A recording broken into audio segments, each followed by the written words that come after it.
नमस्कार। Sikhwal online classes के इस यूट्यूब चैनल पर आप सभी का बहुत बहुत स्वागत, अभिनंदन। प्रीवियस कुछ क्लासेस से हम बीएसटीसी के लिए स्पेशल सीरीज चला रहे हैं और इस सीरीज में हमारी प्रीवियसली बहुत सी क्लासेस हो चुकी हैं। ये सीरीज स्पेशली राजस्थान जीके के लिए चलाई जा रही है, तो जो भी विद्यार्थी बीएसटीसी की प्रिपरेशन कर रहा है वो सभी विद्यार्थी अपना राजस्थान जीके जो है हमारी क्लासेस के थ्रू कंप्लीट कर सकते हैं। तो हम यहाँ पर जो क्वेश्चन सॉल्व कर रहे हैं उनका पहला क्वेश्चन देखते हैं कि हमसे क्या पूछ रहा है। राधे राधे, नमस्कार, हेलो, सभी का बहुत बहुत स्वागत यहाँ पर। तो पहला क्वेश्चन हमसे पूछ रहा है कि निम्न में से कौन सा जोड़ा सुमेलित है, यानी कि हमें पूछा जा रहा है कि कौन सा जोड़ा सुमेलित है। मंसूरिया साड़ी, कोटा, बादला, पानी की बोतल है, जयपुर, नमदा। एक्चुअली ये क्वेश्चन जो है वो गलत टाइप हुआ है यहाँ पर। इसमें अच्छा क्वेश्चन सही ही है, सुमेलित है। तो हमसे जो पूछा जा रहा है कि सुमेलित कौन सा है, तो हम जानते हैं कि मंसूरिया या ये कोटा डोरिया साड़ी जो है ये कहाँ की फेमस है? कोटा, कैथून कोटा की फेमस है। ठीक है, कैथून कोटा, तो ये आपको याद रखना है। बादला, आप जानते हो कि जस्ते का एक पात्र होता है जिसके अंदर पानी जो है वो ठंडा रखो तो ठंडा, गर्म रखो तो गर्म। नमस्कार नमस्कार आप सभी को। और ये कहाँ का फेमस है? तो ये आपको पता है जोधपुर का है। नमदे कहाँ के फेमस हैं? तो नमदे आप जानते ही हो कि टोंक के फेमस है। और संगमरमर की मूर्तियां जो है ये आपके जयपुर की फेमस है। तो ये आपका ऑप्शन नंबर ए जो है वो सही हो जाएगा। चलिए अगला क्वेश्चन देखिए स्क्रीन पर। जो बी बता रहे हैं ना वो थोड़ा सा रुको, एक बार पढ़ो इसको अच्छे से। 1857 ईस्वी में आउवा में किस ब्रिटिश पॉलिटिकल एजेंट की हत्या की गई? तो 1857 का रिवॉल्यूशन हुआ और आपको पता है कि आउवा के ठाकुर थे कुशाल सिंह चंपावत। कुशाल सिंह चंपावत। और कुशाल सिंह जी का युद्ध हुआ था, या फिर यूं कहें कि इनका संघर्ष हुआ था। और इस संघर्ष के तहत इन्होंने दो युद्ध लड़े थे। कौन कौन से? तो एक युद्ध को जानते हो आप, बिथोड़ा का युद्ध। कौन सा? बिथोड़ा का युद्ध। और दूसरा जो संघर्ष है इसे हम कहते हैं चेलावास या काले या गोरों का युद्ध। चेलावास का युद्ध। तो ये कब हुआ था? बिथोड़ा का ये हुआ है 8 सितंबर 1857 के अंदर। और आपका इसी के 10 दिन बाद, कितना, 18 सितंबर 1857 को काले गोरो या चेलावास का युद्ध हुआ है। और इस युद्ध के अंदर कैप्टन मॉकमेसन, इनका क्या कर दिया जाता है भाई? यहाँ पर इनका मर्डर कर दिया जाता है और आउवा के किले पर इनका सिर जो है वो लटका दिया जाता है। तो आपको याद रखना है कि ऑप्शन नंबर बी जो है ये आपका राइट आंसर हो जाएगा इस क्वेश्चन के लिए। अगला क्वेश्चन देखो क्या पूछ रहा है। राजस्थान में मारवाड़ सत्याग्रह दिवस कब मनाया जाता है? ये यहाँ पर थोड़ा सा कब मनाया गया आपको याद रखना है, ये थोड़ा सा टाइपिंग एरर है। 26 जुलाई 1942, 11 अगस्त 1942। तो आपको पता है मारवाड़ क्षेत्र के अंदर कुछ महिलाओं ने, 11 महिलाएं थी बेसिकली, उन्होंने केसरिया वस्त्र धारण किए और उन्होंने सत्याग्रह शुरू कर दिया था। महिमा देवी किंकर जो है इनका नाम भी सत्याग्रह में जोड़ा जाता है, महिमा देवी किंकर। और यहां पर इन्होंने मारवाड़ में उत्तरदायी सरकार के लिए अभियान,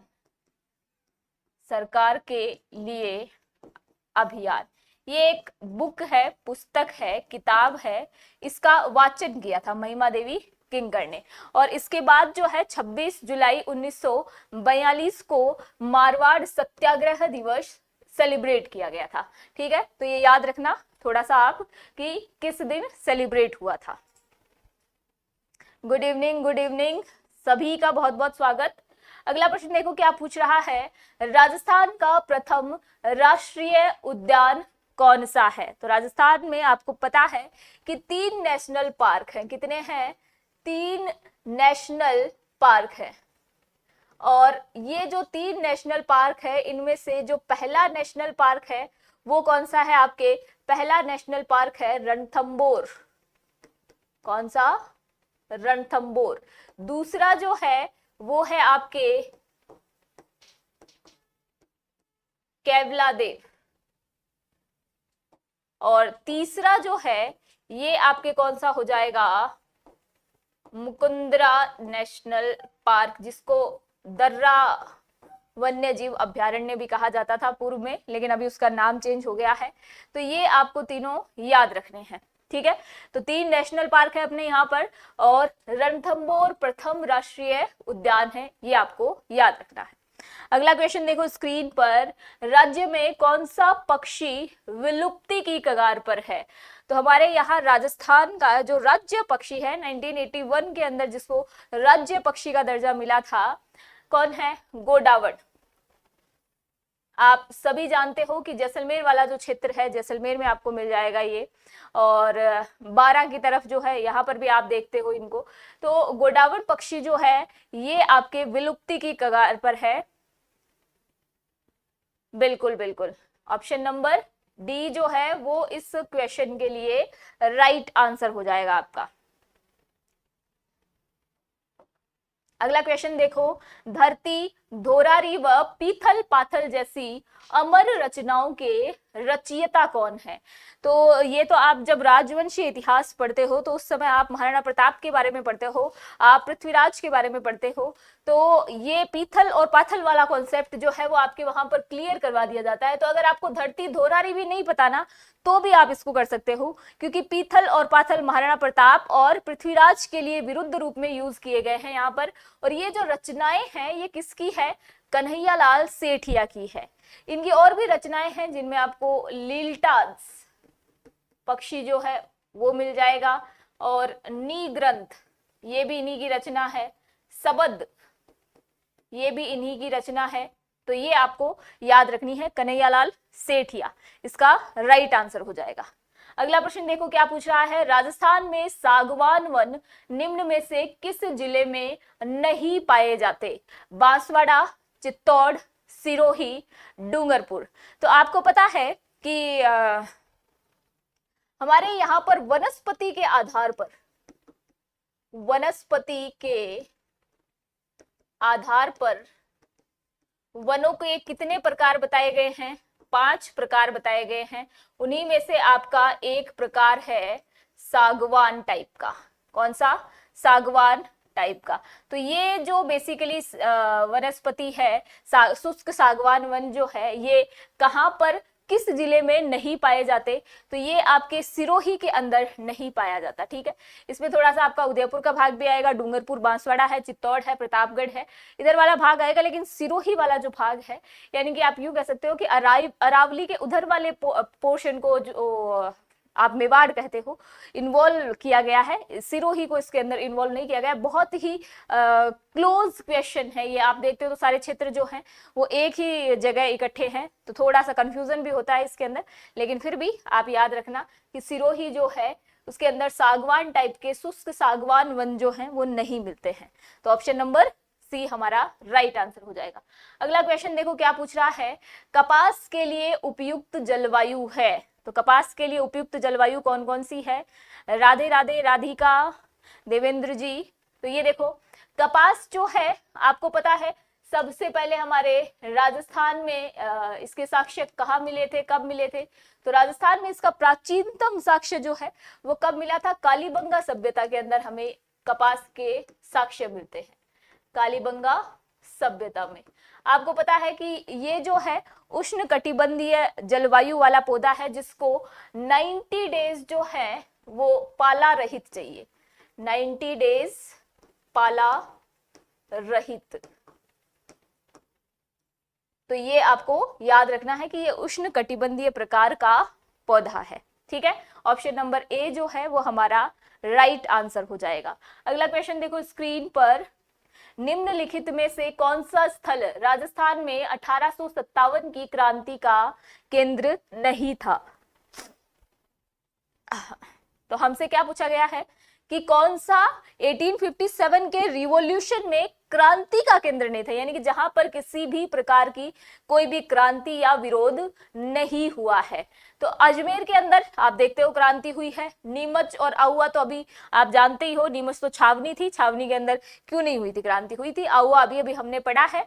लेकिन आप जयपुर के बारे में पढ़ते हो कि जयपुर में इस समय जो है सवाई राम सिंह सेकंड थे, और वो क्या थे, अल्प आयु के थे। इस वजह से मुनरो जो है, लुडलो जो है वो उनके संरक्षक बने हुए थे। और जयपुर रियासत जो है वो तन मन धन से जो है 1857 की क्रांति के अंदर किसका साथ देती है, अंग्रेजों का साथ देती है, ईस्ट इंडिया कंपनी का साथ देती है। तो जयपुर रियासत हो जाएगी जो कि क्रांति का केंद्र नहीं था। ठीक है, याद रखिएगा ये। अगला क्वेश्चन देखो, सरगासुली ईसरलाट स्थित है। तो ये सरगासुली या ईसरलाट जो है ये क्या है, तो आपको याद रखना है कि सवाई ईश्वरी सिंह जयपुर शासक है। ईश्वरी सिंह जो है इन्होंने माधो सिंह के खिलाफ जो है एक युद्ध लड़ा था। कौन सा युद्ध था, राजमहल का युद्ध, राजमहल का युद्ध। और इस राजमहल के युद्ध के अंदर विजयी कौन होते हैं, तो ईश्वरी सिंह जो है वो इसमें विजयी होते हैं। और जब ये विजयी हो जाते हैं तो ये आपके जयपुर के अंदर जो है त्रिपोलिया गेट जो है वहां पर आपके किसका निर्माण करते हैं, सरगासुली या फिर ईसर लाट का निर्माण करते हैं। तो ये सरगासुली या ईसर लाट बेसिकली है क्या, तो ये वैसा ही है जैसा कुंभा अपने लिए बनवाता है विजय स्तंभ, तो ये भी क्या है, एक विजय स्तंभ है। ठीक है, और फिर बाद में जब मराठे परेशान करने लग जाते हैं तो इसी से कूद कर क्या कर देते हैं, अपनी जान दे देते हैं, आत्महत्या कर लेते हैं। अच्छा अच्छा, बिल्कुल ठीक है शांतिलाल जी, आपके कहने पर हम कल जो है ऐसी कोशिश करेंगे। Good evening Manish ji, good evening. चलिए अगला प्रश्न देखिए, इसका उत्तर आपका क्या हो जाएगा सही, तो ये जयपुर हो जाएगा। ठीक है, अगला प्रश्न देखो, उत्तरी भारत का पहला रावण मंदिर कहां पर है, राजसमंद, अलवर, जोधपुर, जालोर। तो आपको याद रखना है कि उत्तरी भारत के अंदर राजस्थान में आपके एक छोटा सा तो क्या कहें क्षेत्र पड़ता है, जोधपुर ग्रामीण। और ये मंडोर जो है ये आपके अभी वर्तमान में कहां पर आता है, जोधपुर ग्रामीण में आता है। तो ये आप याद रखना। और इसी मंडोर में ऐसा कहा जाता है कि रावण और उसकी पत्नी, रावण की पत्नी का नाम क्या था, मंदोदरी, तो वो मंडोर की राजधानी थी, इसलिए उसका नाम क्या रखा गया, मंदोदरी रखा गया। तो ये जोधपुर ग्रामीण के अंदर जो है आपको उत्तरी भारत में पहला रावण मंदिर जो है वो देखने को मिल जाएगा। यहाँ पर इनकी शादी की चमरी भी स्थित है और इनके लिए मंदिर भी बनाया गया है। तो याद रखना जोधपुर। आपको अगर नए जिलों के अकॉर्डिंग प्रश्न देगा तो जोधपुर ग्रामीण देगा, और ऐसे देगा तो जोधपुर ही देगा। ठीक है, अगला प्रश्न देखो, मूसी महारानी की छतरी कहां पर है। तो मूसी महारानी की छतरी कहां पर हो जाएगी आपके, तो आप याद रखना कि मूसी महारानी की कितने खंभों की छतरी है, 80 खंभों की छतरी है। और ये किसने बनवाई है, तो महाराजा विनय सिंह ने बनवाई है। किसने बनवाई है, महाराजा विनय सिंह ने।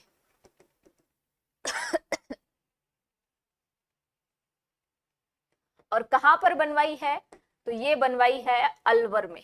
ठीक है, तो याद रखना मूसी महारानी की छतरी अलवर में स्थित है। बिल्कुल बिल्कुल सही आंसर दिए जा रहे हैं। और मेवाड़ के किस महाराणा ने संगीत पर ग्रंथ लिखा।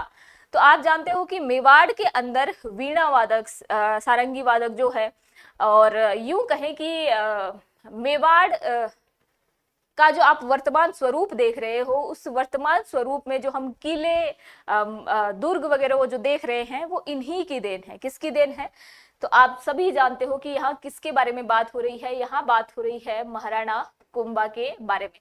जितना ज्यादा हम इनकी राजनीतिक उपलब्धियों के बारे में पढ़ते हैं, उतना ही स्वर्णिम इतिहास जो है इनकी सांस्कृतिक उपलब्धियों का भी रहा है।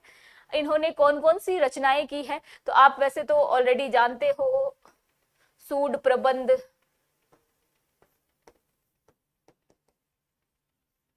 सुधा रत्नाकर, इनकी असंख्य, मतलब यूं कहो कि आप अलग अलग बुक्स देखोगे ना, उनके अंदर 5-7 जो रचनाएं हैं वो तो सेम मिलेगी आपको, बाकी आपको अलग अलग जगह और अलग अलग रचनाएं जो है वो आपको मिलती जाती है। इन्होंने टीका भी लिखी थी, जयदेव की जो पुस्तक है उसके ऊपर टीका लिखी थी, रसिक प्रिया उसको फिर नाम दिया था। टीका क्या होती है, कई बार स्टूडेंट जो है वो इसके अंदर भी कंफ्यूज होते हैं। तो रसिक प्रिया क्या थी, जयदेव की पुस्तक की टीका थी। अब टीका का मतलब क्या है कि ये एक संजीव पासबुक जैसा काम करती है। ये क्या है, पासबुक है। जैसे हम एग्जाम में पास होने के लिए ले आते हैं ना पासबुक, तो ये वैसी ही एक पासबुक होती थी कि जो वास्तविक किताब है उसके अंदर लैंग्वेज कहो या शब्दावली कहो या फिर सेंटेंस फ्रेमिंग कहो, वो बहुत कलिष्ट भाषा में थी और नंबर ऑफ पेजेस जो थे उसके बहुत ज्यादा थे। तो इन्होंने एक सारांश रूप से सीमित शब्दों में और बहुत ही अच्छे ढंग से जो है इसको प्रेजेंट कर दिया। तो ये इसको क्या कह रहे हैं, टीका कह रहे हैं। ठीक है, रागेश्वरी इनकी पुत्री जो है वो भी आप जानते हो कि बहुत अच्छी संगीतज्ञ थी और कला और संस्कृति में उसकी भी काफी रुचि थी, तो ये उसकी उपाधि है। तो ये भी आप थोड़ा सा देख लेना। अब देखो, बसंतगढ़ का शिलालेख किस जिले से संबंधित है। ये ऐसा क्वेश्चन जो है वो आपसे ट्रिकी क्वेश्चन पूछा जा रहा है, क्योंकि शिलालेख जैसे टॉपिक जो है वो हम मोस्टली पढ़ के नहीं जाते, तो हमें ये लगता है कि शिलालेख से एक क्वेश्चन आएगा स्किप कर देंगे, लेकिन मोस्टली जब शिलालेख का स्थान पूछ लेता है उससे इजी कोई क्वेश्चन नहीं है। क्यों इजी नहीं है, क्योंकि बसंतगढ़ आप सभी जानते हो कि सिरोही के अंदर क्षेत्र है, तो आपको वहां के क्षेत्र से संबंधित पहले जो है राजा या तो अपने नाम पर या क्षेत्र के नाम पर जो है वो शिलालेख या फिर उसके अंदर क्या लिखा हुआ है उसका थोड़ा सा संज्ञान दे देता था हमें, और उसी के नाम पर क्या रखा जाता था, शिलालेखों का इनका नाम लिखा जाता था। तो आपको मोस्टली जो अगर प्लेस पूछे तो उससे इजी कोई क्वेश्चन नहीं है। अगला क्वेश्चन देखो, केसरिया बालम आओ नी पधारो हमारे देश, ये कौन सी राग में गाया गया था जिससे इसको प्रसिद्धि मिली। तो आप सभी जानते हैं कि केसरिया बालम जो है हमारा किसी भी तरीके का फेस्ट हो, किसी भी तरीके का त्योहार हो, सभी के अंदर जो है वो गाया जाता है। और आप अब तो अगर यूं किसी हिस्टोरिकल पैलेस पे घूमते हो तो वहां पर तो आपको जो सबसे ज्यादा सुनाया जाने वाला गीत है वो कौन सा है, केसरिया बालम ही है। तो ये किस शैली के अंदर गाया गया है, तो ये मांड शैली के अंदर गाया गया है। कई बार आपसे यूं पूछ लिया जाएगा कि निम्न में से कौन सी मांड गायिका नहीं है या कौन कौन मांड गायिका है, तो अल्लाह जिलाई बाई, बन्नो बेगम, मांगी बाई, गवरी बाई, ये सब आपको याद रखने, तो वो भी आप थोड़ा सा देख के चले जाना। इनका संबंध जो है, जो मैंने आपको चारों बताए हैं, इनका संबंध मांड गायन शैली से ही है, ये भी याद रखना। अगला प्रश्न देखो, राजस्थान में कौन सी संस्थान शीत भंडार गृह और मंडी यार्ड बनाने से संबद्ध है। नाबार्ड, राज्य सहकारी बैंक, कृषि विपणन बोर्ड, क्रय विक्रय समितियां। तो आपको पता है कि शीत मंडी की, यानी कि जो कूलिंग रेफ्रिजरेटर्स होते हैं, उनकी जरूरत जो है वो किसको पड़ती है, प्रिजर्वेशन की जरूरत जो है वो किन को पड़ेगी, जिनके पास फसलें होंगी। तो फसलों के लिए हमें प्रिजर्वेशन की जरूरत होती है, तब हमें शीत भंडार गृह चाहिए होते हैं। तो जो भी कृषि से संबंधित कार्य होते हैं या कृषि से संबंधित जो भी बोर्ड्स हैं वो किनका निर्माण करते हैं, शीत भंडार गृह का और मंडी यार्ड जो है इनका निर्माण करते हैं। तो मंडी यार्ड बनाना, मंडी के अंदर जो आप देखते हो सड़कें वगैरह बनी हुई है, ये सभी व्यवस्थाएं जो है कौन करता है, कृषि विपणन बोर्ड करता है, इसकी जिम्मेदारी है। गुड इवनिंग राजू प्रजापति जी, बहुत बहुत स्वागत आपका। अगला क्वेश्चन देखो, गढ़सीसर सरोवर कहाँ स्थित है। मोस्ट इंपॉर्टेंट क्वेश्चन है, बहुत बार एग्जाम में फ्रीक्वेंट पूछा जाता है। किसने बनवाया था, तो आप याद रखना महाराव गढ़सी सिंह ने, महाराव गढ़सी सिंह ने बनवाया था। 14वीं शताब्दी के अंदर जो है वो बनवाया गया था। कहाँ पर बनवाएंगे, तो ये आप याद रखना कि गढ़सी सिंह जो है जैसलमेर के महाराज थे और इन्होंने ये सरोवर जो है ये कहाँ पर बनवाया है, ये जैसलमेर में बनवाया है। ठीक है, चलिए अगला क्वेश्चन, लूनी नदी के प्रदूषण का स्रोत क्या है? तो लूनी नदी जो है वो वाकई में कैसे प्रदूषित हो रही है? तो उसके पीछे जो रीजन है वो है पाली का रंगाई छपाई का उद्योग। पाली का रंगाई छपाई का उद्योग है। और अगर आपसे यूं पूछ लिया जाए कि केमिकल रिवर कौन सी है, क्या केमिकल रिवर कौन सी है, तो फिर आप यूं मत लिख के आना कि रंगाई छपाई हो रही है मतलब केमिकल रिलीज कर हो रहे हैं। तो केमिकल रिलीज तो हो रहे हैं, लेकिन केमिकल रिवर जो है वो कौन सी है? ये बांडी नदी है। ठीक है, ये आपकी कौन सी हो जाएगी? बांडी नदी हो जाएगी। तो रंगाई छपाई के उद्योग से प्रदूषित होने वाली लूनी है, लेकिन केमिकल रिवर आपकी बांडी है। तो ऑप्शन नंबर ए जो है वो हमारा राइट आंसर हो जाएगा। अगला क्वेश्चन देखो, राजस्थान का एकमात्र स्थलीय उल्कापिंड प्रहार यानी कि क्रेटर जो है वो कहां पर स्थित है? ये एक ही क्रेटर है अपने यहाँ पर, तो आप इसको रट ही लो। कहां पर? रामगढ़ 12 के अंदर। ठीक है, और आपसे रामगढ़ विषधारी पूछा जा सकता है कहां पर है, तो आपको 12 वैसे भी वो क्षेत्र जो है वो याद रखना पड़ता है, तो रामगढ़ नाम आ रहा है तो आप इसको एग्जैक्टली याद रख सकते हो कि ये एक ही राजस्थान के अंदर क्रेटर है और ये रामगढ़ 12 है। प्रसिद्ध मीनाकारी थेवा कला का संबंध कहां से है? तो हम देखते हैं कि बालोतरा जो कि अब आपका नया जिला बन गया है, यहाँ पर कौन कौन से प्रिंट है? तो यहाँ पर आपको अजरक व मलीर प्रिंट मिलेगा। ठीक है, और जयपुर आप देखते हो, जयपुर जो है यहाँ पर आपको ब्लू पोट्री मिलती है, मीनाकारी मिलती है यहाँ पर। सांगानेर के अंदर जो है वो आपको बेल बूटों वाली छपाई मिलती है, जिसको आप सांगानेरी प्रिंट कहते हो, बगरू प्रिंट कहते हो आप। ये भी आपके कहां से संबंधित है? सांगानेर से संबंधित है। प्रतापगढ़ के अंदर जो है वो थेवा कला प्रसिद्ध है। कौन सी? थेवा कला। तो यहाँ का जो सोनी परिवार है वो इसके लिए फेमस है, और आप सभी जानते हैं कि ये बेल्जियम कांच पर जो है वो की जाती है। तो याद रह जाएगा आपको, ऑप्शन नंबर सी जो है, सॉरी डी जो है वो हमारा राइट आंसर हो जाएगा इस क्वेश्चन का। अगला क्वेश्चन देखो स्क्रीन पर, राजस्थान में प्रकाशित सर्वप्रथम साप्ताहिक समाचार पत्र था। तो सबसे पहले यहाँ पर जो साप्ताहिक यानी कि वीकली न्यूज़पेपर जो था वो कौन सा था? तो वीकली न्यूज़पेपर आपका हो जाएगा सज्जन कीर्ति सुधारक। कौन सा? सज्जन कीर्ति सुधारक। अब ये जो सज्जन कीर्ति सुधारक समाचार पत्र है ये किसका है? तो ये मेवाड़ महाराणा है सज्जन सिंह जी, मेवाड़ महाराणा सज्जन सिंह, उन्होंने स्टार्ट किया था अपने नाम से। तो ये भी आप थोड़ा सा याद रख लेना। तो अपना पहला साप्ताहिक पत्र जो है ये कौन सा हो जाएगा? Option number B right answer हो जाएगा। राधे राधे मनीष जी, राधे राधे। नागौर से हमारे साथ भाटी जी जुड़े हुए हैं, आपका भी बहुत बहुत स्वागत इस प्लेटफॉर्म पर। अगला क्वेश्चन देखो, राजस्थान का कौन सा जिला हाड़ौती के पठार में शामिल नहीं है? आपको पता है कि हाड़ौती के अंदर जो है 4 क्षेत्र आते हैं। कौन से आते हैं? कोटा, बारा, बूंदी और झालावाड़। तो हाड़ौती के पठार में हम ये 4 जिले जो है इनको शामिल करते हैं। तो बाय डिफॉल्ट आप जो है इसको खुद ही सही कर चुके होंगे। दौसा जो है ये हाड़ौती के पठार का हिस्सा नहीं है। क्यों नहीं पढ़ते थे? उनको क्या पढ़ना नहीं आता था? आप देखो महाराजा गंगा सिंह जी को, उनके पास जितनी अचीवमेंट्स हैं किसी और राजा के, समकालीन राजा के पास नहीं है। First world war, second world war, कितनी बार जो है लंदन गए। हाँ, ए को लॉक कर दिया गया है। सूरतगढ़ से मनीष गिरी जी, आपका भी बहुत बहुत स्वागत इस प्लेटफॉर्म पर। अगला क्वेश्चन देखो, राज्य में उर्वरक बनाने का प्रमुख कारखाना चंबल फर्टिलाइजर्स लिमिटेड स्थित है।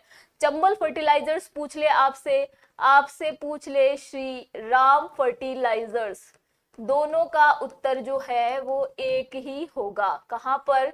तो ये श्री राम फर्टिलाइजर्स हो या फिर आपके चंबल फर्टिलाइजर्स हो, ये आपके गडेपान कोटा के अंदर है। ठीक है, तो ऑप्शन नंबर ए जो है वो हमारा राइट आंसर होगा। अगला प्रश्न देखो, राठौड़ शब्द निम्न में से बना है जो कि दक्षिण की एक जाति थी। जब आप भारतीय इतिहास पढ़ते हो तो भारतीय इतिहास के अंदर आपको बताया जाता है कि यहाँ दक्षिण के अंदर जो है एक जाति या फिर यूं कहो कि एक राजवंश रहता है। कौन सा? राष्ट्रकूट राजवंश। तो ये इस राष्ट्रकूट से ही संबंधित है जो भी हमारे यहाँ के राठौड़ है। ठीक है, ऐसा माना जाता है कि ये राष्ट्रकूट का ही अपभ्रंश है जो राजस्थान में राठौड़ राजवंश है। तो ये आपके क्लियर हो गया।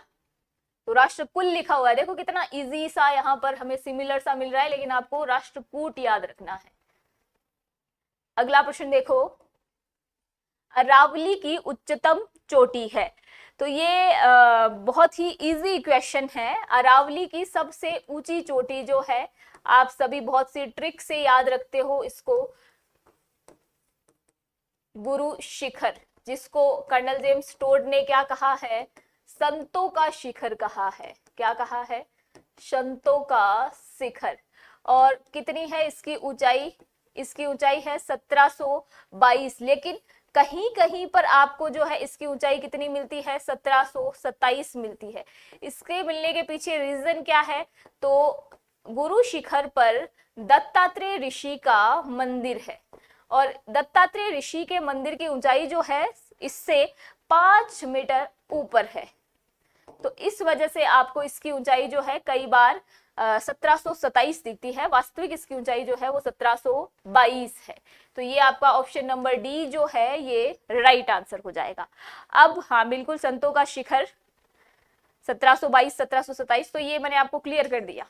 अगला क्वेश्चन देखो, निम्नलिखित झीलों में से कौन सी झील मीठे पानी की झील नहीं है?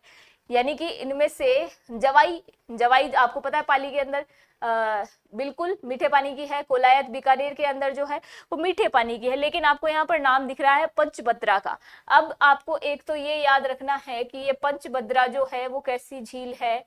ये खारे पानी की झील है। ठीक है, खारे पानी की झील है। कहां पर है? तो ये आप याद रखना, वर्तमान बालोतरा में है।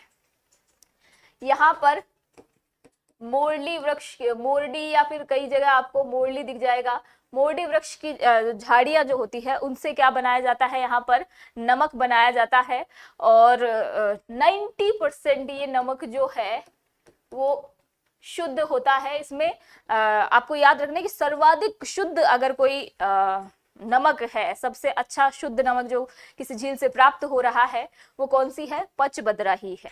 ठीक है, मोहिनी जी बहुत बहुत स्वागत आपका। चलिए,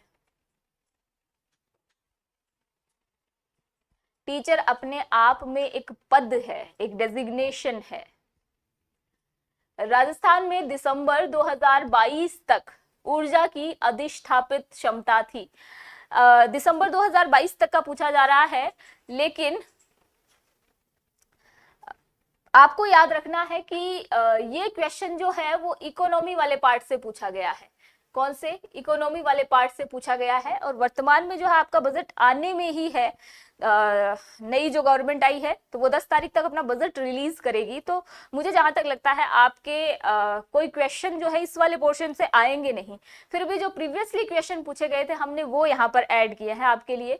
तो प्रीवियसली आपको याद रखना है कि 23,487.46 मेगावाट बिजली जो है वो आपके यहाँ पर यूज कर ली गई थी। और इसमें भी लगभग 13,000 के समथिंग जो है वो बिजली जो है ताप विद्युत परियोजना से उत्पादित थी। किससे? ताप विद्युत परियोजना से। यानी कि आधे से ज्यादा बिजली का उत्पादन जो है वो किससे होता है? ताप विद्युत से होता है। तो ये याद रखना। क्या आंसर कुछ क्वेश्चन पूछा था क्या आपने? देखिए यहाँ पर ऑलरेडी जो वो निकल चुके। आरएस मैन सभी आपका 21-22 तारीख को ही, जुलाई को तो है। और ऐसी इंफॉर्मेशन आप यहाँ पे पूछ रहे हो जबकि आप इंटरनेट यूज कर रहे हो। ये एक क्लिक, एक वॉइस नोट जितनी ही समस्या थी। चलो, शेखावाटी प्रदेश में कौन से जिले में कोई नदी जो है वो नहीं पाई जाती? नागौर शेखावाटी का है ही नहीं, झुंझुनू, चूरू और सीकर का पूछा जा रहा है।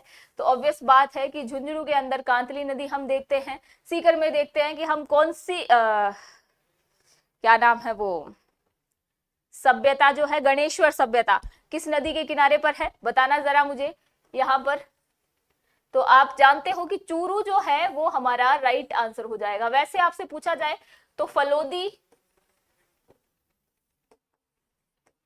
बीकानेर और चूरू, ये 3 ऐसे क्षेत्र हैं जहां पर कोई भी नदी नहीं है। तो आपका ऑप्शन नंबर सी जो है वो राइट हो जाएगा। अगला क्वेश्चन देखो, संविधान का कौन सा अनुच्छेद पंचायतों की शक्तियां, अधिकार और जिम्मेदारियों से संबंधित है? आपको ये तो पता है कि 243 A to Z जो है वो आपके पंचायती राज जो है संविधान के भाग 9 के अंदर दिया हुआ है, लेकिन आपको ये थोड़ा सा याद नहीं रहता कि किसमें क्या दिया हुआ है। तो 243 A जब अपन पढ़ना स्टार्ट करते हैं तो इसके अंदर तो ग्राम सभा दी हुई है। इसका मतलब 243 का जो भी बचा हुआ है अगला वो कौन सा हो जाएगा? यहाँ पर इस ऑप्शन के अकॉर्डिंग मैं आपको बता रही हूँ। बाकी जी से आप जिम्मेदारी और जी से इसको कनेक्ट कर सकते हो, तो आप इसको जैसे चाहो वैसे कनेक्ट कर सकते हो। तो 243 जी के अंदर क्या दिया हुआ है? पंचायतों की शक्तियां, अधिकार और जिम्मेदारियां। अगला क्वेश्चन देखो, राज्यपाल की शक्तियों के संदर्भ में निम्नांकित में से कौन सा सही नहीं है? तो राज्यपाल धन विधेयक को पुनर्विचार हेतु राज्य विधानमंडल को लौटा सकता है। देखो एग्जैक्टली इस कथन के अंदर कोई भी दिक्कत नहीं है, ये कथन जो है ये बिल्कुल सही है। अगर यहाँ पर ये लिखा होता ना राज्यपाल के लिए ये कथन दिए गए हैं और इनमें से आप बताओ कि कौन सा सही है और कौन सा गलत है, तो मैं इसको स्टेटमेंट को ट्रू मान लेती। लेकिन इसमें कंडीशन क्या लगा दी कि राज्यपाल की शक्तियों के संदर्भ में बताओ। तो ये जो है राज्यपाल की पावर नहीं है कि वो धन विधेयक को वापस पुनर्विचार के लिए दे दे, तो ये उसकी पावर के अंदर कंक्लूड नहीं होता। इस वजह से हमारा ऑप्शन नंबर ए जो है वो राइट हो जाएगा। ऐसा नहीं है कि आप धन विधेयक को लौटा नहीं सकते हो, बिल्कुल आप लौटा सकते हो। हालांकि आप पढ़ते भी होंगे इस सब चीजों को कि धन विधेयक जो है वो पूर्वानुमति ली जाती है, उसके बाद ही इसको विधेयक बनाया जाता है, या फिर आप यहाँ पर इसको शक्तियों में कंक्लूड नहीं करोगे। ऑप्शन नंबर बी नहीं है। आपको पहला ही मिल गया, बाकी मैं और स्टेटमेंट भी आपको पढ़ के बता देती हूँ कि राज्यपाल किसी विधेयक को भारत के राष्ट्रपति के विचार हेतु आरक्षित कर सकते हैं। तो आर्टिकल 200 जो है वो आपने पढ़ा होगा, आर्टिकल 200 के अंदर ये दे रखा है कि राज्यपाल जो है वो किसी विधेयक को राष्ट्रपति के विचार हेतु आरक्षित रख सकता है, और 201 में राष्ट्रपति जो है वो उस आरक्षित रखे हुए विधेयक को सदन को वापस लौटा सकता है या फिर उस पर किसी भी तरीके की प्रतिक्रिया कर सकता है। वो आर्टिकल 201 में है। 202 में आपका राज्यपाल जो है वो बजट बनाता है, तो ये आप सब पढ़ चुके हो ऑलरेडी। राज्य विधानमंडल के विश्रांति काल में राज्यपाल द्वारा आदेश प्रख्यापित किया जा सकता है। तो राज्यपाल जो है वो अध्यादेश तो दे ही सकता है, क्यों नहीं दे सकता राज्यपाल अध्यादेश? बिल्कुल दे सकता है। और राज्यपाल जो अध्यादेश देता है अगर सदन चालू नहीं है तो भी वो 6 माह तक जो है कंटिन्यूअस रहेगा। 6 माह तक कंटिन्यूअस होने के बाद उसको क्या है, सदन में उसको लाना पड़ेगा, और सदन अगर उसको प्रस्ताव को पारित कर देता है तो फिर वो कंटिन्यू रहेगा, लेकिन ऐसे कंटिन्यू नहीं रहेगा 6 महीने बाद। हमारा ये जो प्लेटफॉर्म है मोहिनी जी, ये एक्चुअली ऑनलाइन प्लेटफॉर्म ही है और हमारा ऐप है। तो आप एक बार चले जाइए अपने प्ले स्टोर पे और वहां से सिखवाल ऑनलाइन हब सर्च कीजिए, आपको जो है ऑटोमेटिकली मिल जाएगा हमारा ऐप। अगर नहीं मिल रहा है, फिर भी किसी तरीके की डिफिकल्टी हो रही है, आपको स्क्रीन पर नंबर दिए हुए हैं, आप देख सकते हैं। अगला क्वेश्चन देखो, अगला स्टेटमेंट, राज्यपाल के पास समाधान की शक्ति है। बिल्कुल राज्यपाल के पास समाधान की शक्तियां हैं। एक्सेप्शन ये है कि वो मृत्यु दंड को जो है वो क्षमा नहीं कर सकता।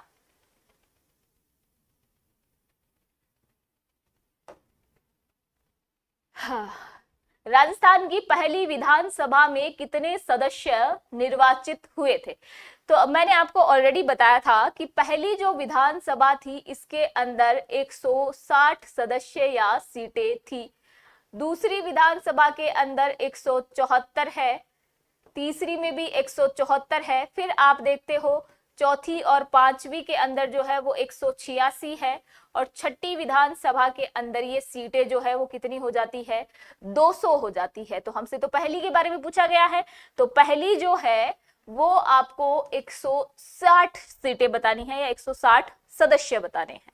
ठीक है, अगला क्वेश्चन देखो, सरपंच और उप सरपंच की अनुपस्थिति में ग्राम सभा की बैठक की अध्यक्षता कौन करेगा? अगर सरपंच और उप सरपंच दोनों ही अनुपस्थित हैं तो ऐसी स्थिति के अंदर आपके जो बाकी सदस्य हैं वो अपने आप जो है एक सदस्य को निर्वाचित कर लेंगे कि आज की इस मीटिंग का हेड जो है वो आप हो।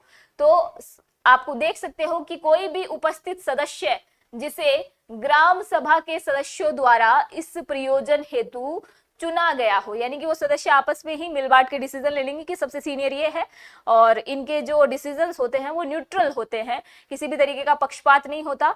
तो हम इनको जो है आज के इस प्रयोजन हेतु अध्यक्ष बना देते हैं।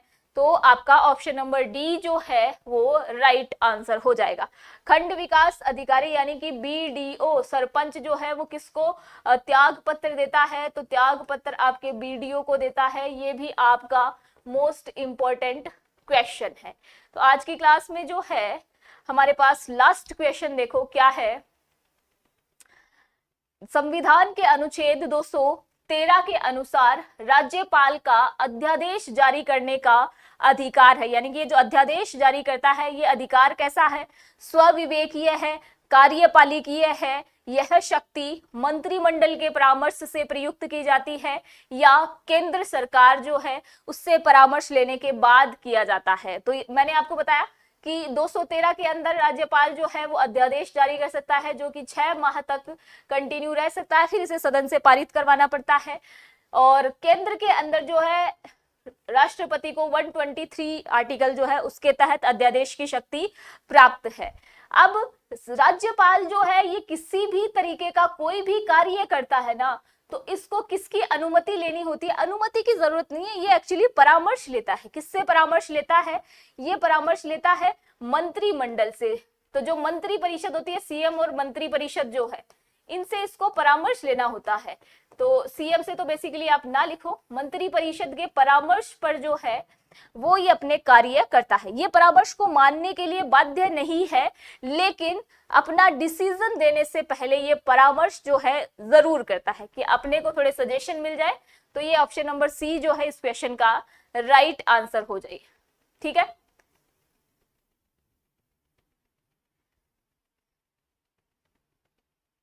बहुत बहुत धन्यवाद। आपको क्लास जो है वो अच्छी आ रही है, अच्छी लग रही है, तो आप सभी जो है कंटिन्यू बने रहिएगा। और आज की हमारी क्लास जो है उसको हम यहीं एंड करने वाले हैं, और कल जो है वो हम सुबह के टाइम जो है वो क्लास रखने की कोशिश करेंगे। तो आप एक बार सुबह जब उठो तो 10 बजे के समथिंग जो है आप एक बार चेक कर लेना। और अगर कल परसों और उसके अगले दिन यानी कि 3 दिन जो है हमारी क्लासेस और चलेंगी, और ये मॉर्निंग टाइम पे हम शिफ्ट करेंगे इसको। ठीक है, थोड़ा सा आप लोगों को परेशानी होगी, लेकिन माफ कीजिएगा। यहाँ पर सिखवाल पब्लिकेशन जो है हमारा, इसमें जिस तरीके की व्यवस्था हो पा रही है वर्तमान समय में आप सभी लोगों के लिए, हम कोशिश कर रहे हैं कि आपको वो व्यवस्था जो है उससे बहुत ज़्यादा परेशानी ना हो और आप इजीली उसको अडेप्ट कर पाएँ। थोड़ा सा कॉम्प्रोमाइज़ करने की कोशिश कीजिएगा, आप ही के फ्यूचर के लिए है। तो आप कल जो है सुबह आने की कोशिश कीजिएगा। ठीक है, तो आप सभी का बहुत बहुत धन्यवाद। सभी खुश रहिए, स्वस्थ रहिए, मस्त रहिए, पढ़ते रहिए।